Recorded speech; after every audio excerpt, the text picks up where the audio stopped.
In this weekly financial update. This one's coming from real estate. That all these big headlines that the way Americans buy and sell homes is about to get turned on its head. That's from CNN. What's going on, right? I don't know if you guys have seen these headlines, but what does it mean to all you future home buyers out there? That's what we're going to go through this weekly financial update.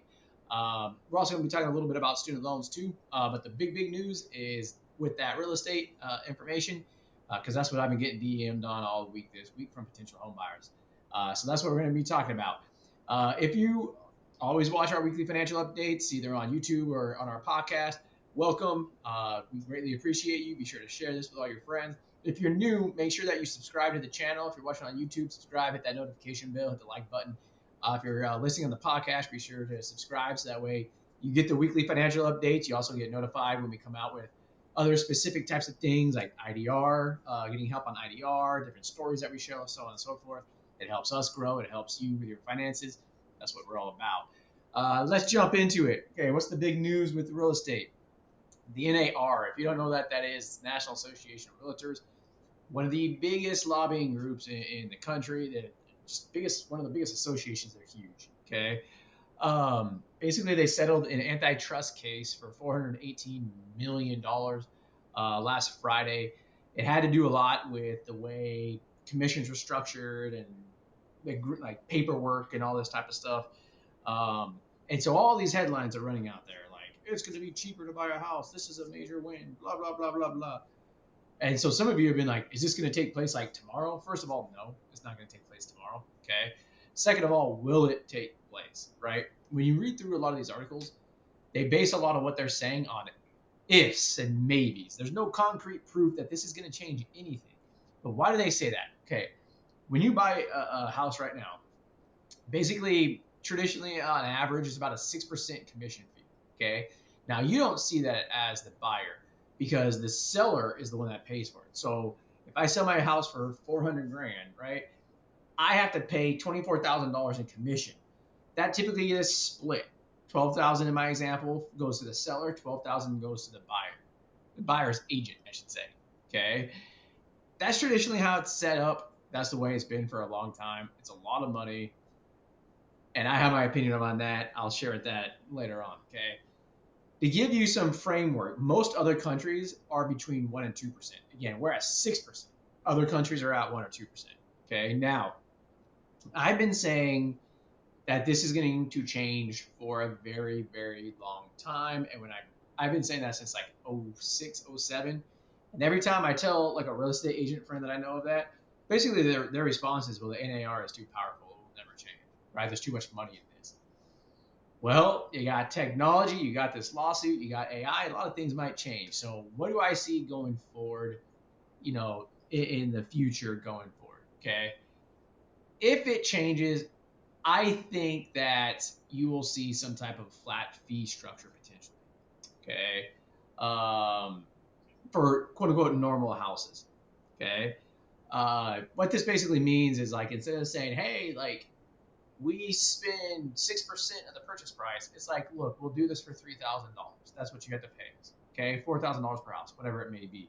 The reason why I say that is because for normal houses, I'm not talking about like $1 million houses or houses that are in rural areas. Those are like specialty types of houses that you have to have certain buyers, and I think brokers are really needed for those. But for everyday houses, like where I live out here in Texas, it's a tract of houses.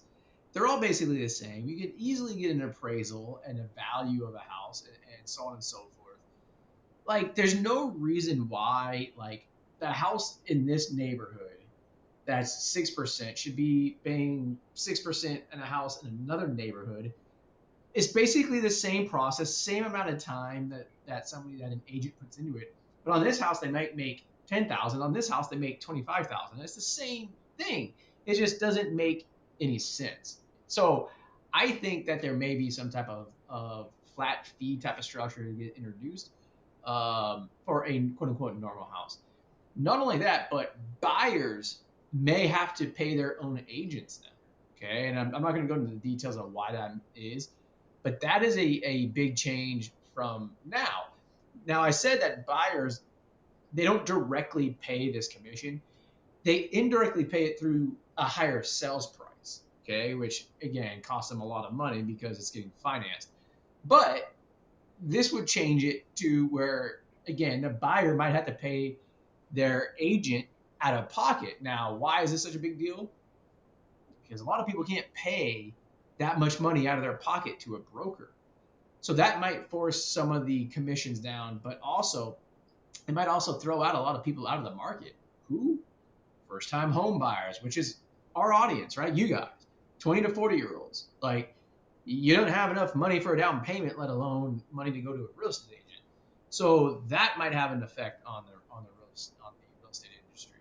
Okay, brokers obviously are not going to be making that much money. They're probably going to quit, and so that's going to leave like okay brokers and really good ones. And what you're going to see is that the really good brokers, they're only going to help like really high end individuals that they know they'll get those fees. Like, why would they help anybody else? Like, think about this, right? Like, let's just say you're selling a $300,000 house and you're getting 1%. Like, that's 3 grand, and it might take you 2, 3, 4 months to sell this. You got to deal with all the headaches of the buyers and stuff. Like, you'd say, nah, screw that if you're really good, right? So, I see it actually potentially in the short run, potentially getting worse for buyers and sellers in the real estate market. What that will do to pricing, I don't know. But it might be a little bit more cumbersome to buy a house in the short run. Okay, now what do I think is actually going to happen, and what does this potentially open up the doors to do? Okay, as I said, been saying for years to my real estate friends, shit's gonna change.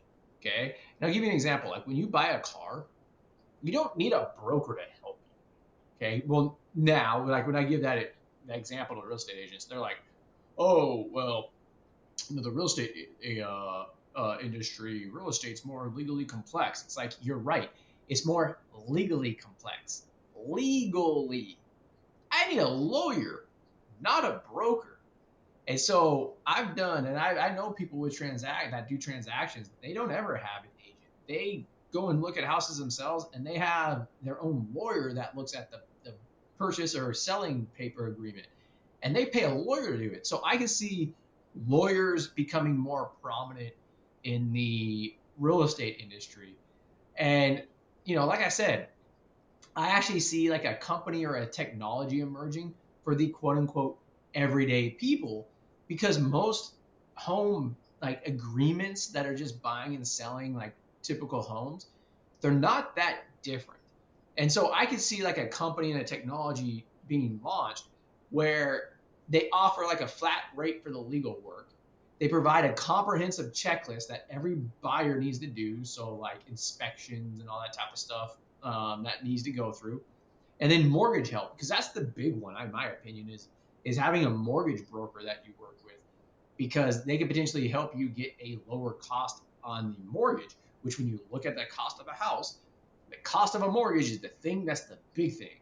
And so I could see that really working in this agreement and everything, really funneling into a company that feeds into that. Now, on the seller side, they might say something like, well, you need an agent to be able to price it. I Before I started FitBUX, I actually created a technology that would value real estate, like because there's so much data all over the place where you don't even need an appraiser. We call it in the finance world, in like valuation and stuff that I used to do, we used to call them desktop appraisals. Okay, we could do that, and in fact, that was when I built that. Whew, that was probably 12 years ago, 11 years ago. I'm sure that they're out there now already. I just haven't looked into that market because I was like, I'm not going to build this, right? But it's not that hard for us to come up with a valuation of a property. And so if you're trying to figure out as a seller, hey, what realistically can I get? What should I set the price at to begin with? The data's there. It's very easy to click a button and have a technology tell you what that is. So what I think is going to happen in the immediate term, I think there might be some confusion and some things happening, just some fluctuations maybe in the market. I don't see it really being that impactful in the short run. In the long run, I think it will have an impact. I think buying a home will get cheaper, and it's because not necessarily because we're keeping the status quo on what we're doing now with buyer like agents and seller agents.